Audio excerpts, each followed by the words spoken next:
by the Montana Television Network. The 10 o'clock news continues on KPAX, Montana's news leader.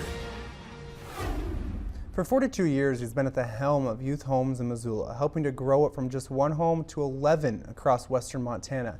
And now as Jeff Birnbaum prepares to retire, Jill Valley sat down with him to talk about what's next for him and for Missoula's kids. I remind myself all the time that I was hired on a tie vote.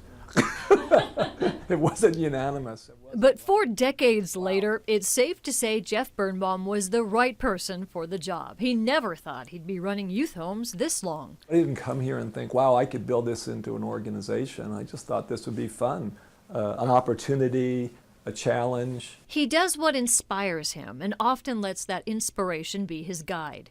Over the years, Youth Homes has evolved, working hard to keep kids out of their homes with more in-home services for area families. But he does know these are challenging times. Pressure on families is greater, economics is tougher, housing is tougher, employment is tougher, wages aren't keeping up with housing costs in Missoula.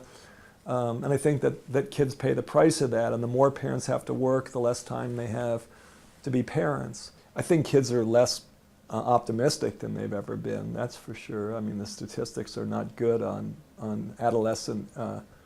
What's going on between adults isn't helping kids grow up feeling good.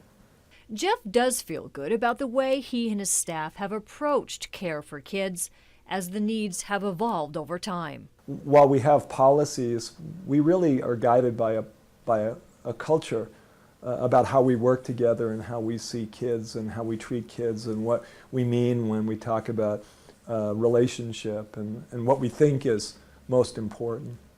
I think I'm proudest of that. Jeff's also the name to know in youth soccer, currently the coach of the 18U Missoula Strikers, and he's not ready to pull up cleats from that just yet. But as expected when closing the door on a lifelong career, he's now reflecting on the job he did. People say, what are you going to do when you're retired? What I'm doing right now is looking back and assessing my own life and saying, was I good? Did I live up to that? What would people say if I were to die? I'm not very worried about January 1st. I think it's a time to look back and say, did I meet the standard that I thought of when I was 13? In Missoula, Jill Valley, MTN News. Beth Cogswell will take over Geoff's position at Youth Homes on January 1st. All right, up next in Health Watch, Canadian doctors are working on a new tool to help identify people with dementia. And Under the Big Sky takes us to Paradise Valley to highlight a one-of-a-kind craftsman.